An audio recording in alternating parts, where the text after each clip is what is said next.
எண்ணாகமம் 31 அதிகாரம். கர்த்தர் மோசேயை நோக்கி, இஸ்ரவேல் புத்திரர் நிமித்தம் மீதியானியரிடத்தில் பழிவாங்குவாயாக, அதன் பின்பு உன் ஜனத்தாரிடத்தில் சேர்க்கப்படுவாய் என்றார். அப்பொழுது மோசே ஜனங்களை நோக்கி, கர்த்தர் நிமித்தம் மீதியானியரிடத்தில் பழிவாங்கும் பொருட்டு உங்களில் அவர்கள் மேல் யுத்தத்திற்கு போகத்தக்கதாக மனிதரை பிரித்திடுங்கள்.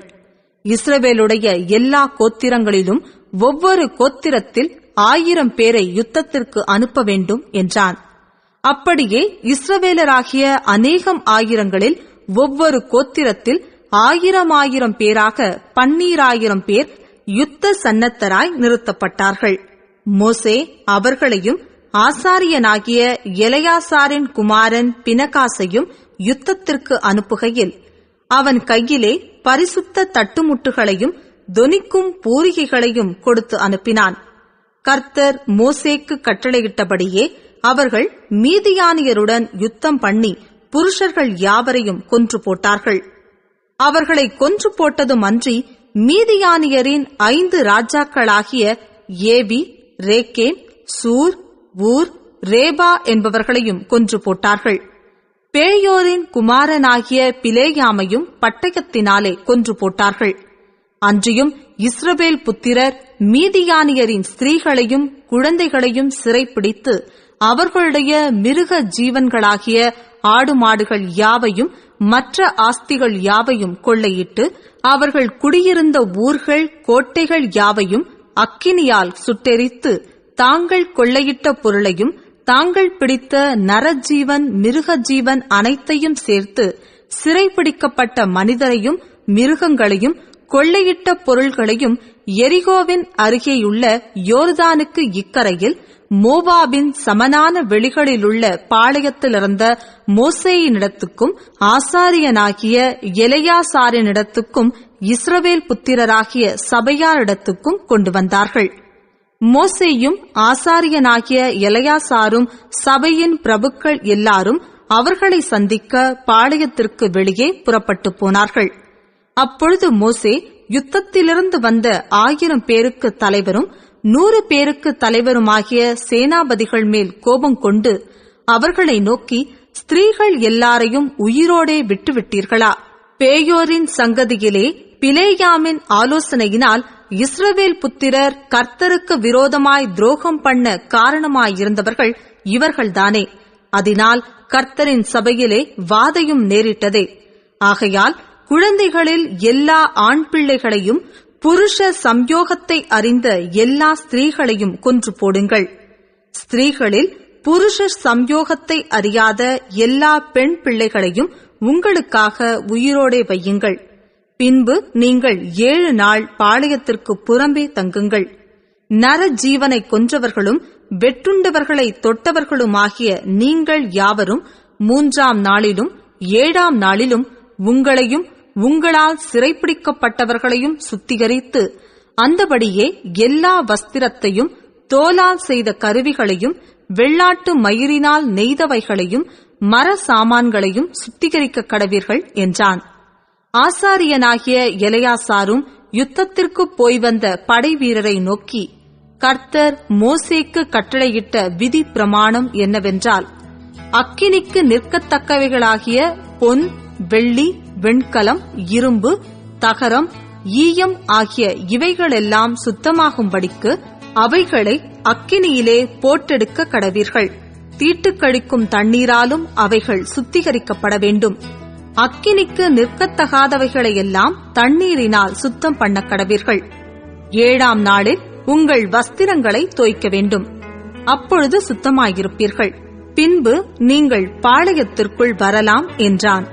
கர்த்தர் மோசேயை நோக்கி, பிடித்துக்கொண்டு வரப்பட்ட மனிதரையும் மிருகங்களையும் நீயும் ஆசாரியனாகிய எலெயாசாரும் சபையினுடைய பிதாக்களாகிய தலைவரும் தொகை பார்த்து கொள்ளையிடப்பட்டதை 2 பங்காக பங்கிட்டு யுத்தத்திற்கு படையெடுத்து போனவர்களுக்கும் சபை அனைத்திற்கும் கொடுங்கள். மேலும் யுத்தத்திற்கு போன படை வீரரிடத்தில் கர்த்தருக்காக மனிதரிலும் மாடுகளிலும் கழுதைகளிலும் ஆடுகளிலும் 500ற்கு ஒரு பிராணி வீதமாக பகுதி வாங்கி அவர்களுடைய பாதி பங்கில் எடுத்து கர்த்தருக்கு ஏறெடுத்து படைக்கும் படைப்பாக ஆசாரியனாகிய எலெயாசாருக்கு கொடுக்க வேண்டும். இஸ்ரவேல் புத்திரரின் பாதி பங்கிலோ மனிதரிலும் மாடுகள், கழுதைகள், ஆடுகளாகிய சகலவித மிருகங்களிலும் 50% வீதமாய் வாங்கி அவைகளை கர்த்தருடைய வாசஸ்தலத்தின் காவலை காக்கும் லேவியருக்கு கொடுக்க வேண்டும் என்றார். கர்த்தர் மோசேக்கு கட்டளையிட்டபடியே மோசேயும் ஆசாரியனாகிய எலெயாசாரும் செய்தார்கள். படைவீரர் கொள்ளையிட்ட பொருளில் 6,75,000 ஆடுகளும் 70,000 மாடுகளும் 61,000 கழுதைகளும் மீதியாயிருந்தது. புருஷ சம்யோகத்தை அறியாத ஸ்திரீகளில் 30,000 பேர் இருந்தார்கள். யுத்தம் செய்ய போனவர்களுக்கு கிடைத்த பாதி பங்கின் தொகையாவது: ஆடுகள் 3,37,500. இந்த ஆடுகளிலே கர்த்தருக்கு பகுதியாக வந்தது 675. மாடுகள் 36,000. அவைகளில் கர்த்தருக்கு பகுதியாக வந்தது 72. கழுதைகள் 30,500. அவைகளில் கர்த்தருக்கு பகுதியாக வந்தது 61. நரஜீவன்கள் 16,000 பேர். அவர்களில் கர்த்தருக்கு பகுதியாக வந்தவர்கள் 32 பேர். கர்த்தருக்கு ஏறெடுத்து படைக்கும் அந்த பகுதியை மோசே கர்த்தர் தனக்கு கட்டளையிட்டபடியே ஆசாரியனாகிய எலெயாசாரிடத்தில் கொடுத்தான்.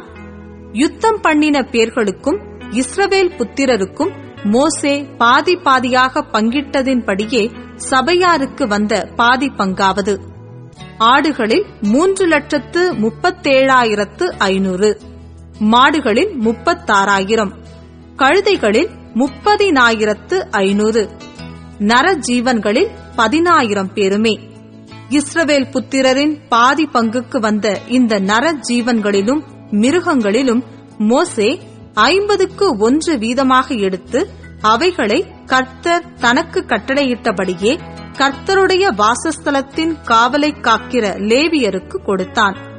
பின்பு 1000 பேருக்கு தலைவரும் 100 பேருக்கு தலைவருமான சேனாபதிகள் மோசேயினிடத்தில் வந்து, உமது ஊழியக்காரராகிய நாங்கள் எங்கள் கையின் கீழிருக்கிற யுத்த மனிதரை தொகை பார்த்தோம். அவர்களுக்குள்ளே ஒரு ஆளும் குறையவில்லை.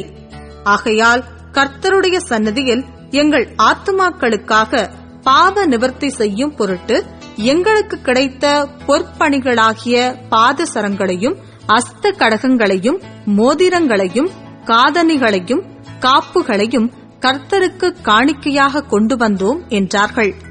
அப்பொழுது மோசேயும் ஆசாரியனாகிய எலெயாசாரும் சகலவித வேலைப்பாடான பணிதிகளான அந்த பொன்னாபரணங்களை அவர்களிடத்தில் வாங்கினார்கள். இப்படி 1000 பேருக்கு தலைவரானவர்களாலும் 100 பேருக்கு தலைவரானவர்களாலும் கர்த்தருக்கு ஏறெடுத்து படைக்கும் காணிக்கையாக செலுத்தப்பட்ட பொன் முழுவதும் 16,750 சேக்கல் நிறையாயிருந்தது. யுத்தத்திற்கு போன மனிதர் ஒவ்வொருவரும் தங்கள் தங்களுக்காக கொள்ளையிட்டிருந்தார்கள். அந்த பொன்னை மோசேயும் ஆசாரியனாகிய எலெயாசாரும் 1000 பேருக்கு தலைவரானவர்களின் கையிலும் 100 பேருக்கு தலைவரானவர்களின் கையிலும் வாங்கி இஸ்ரவேல் புத்திரருக்கு ஞாபக குறியாக ஆசரிப்பு கூடாரத்திலே கர்த்தருடைய சன்னதியில் கொண்டு வந்து வைத்தார்கள்.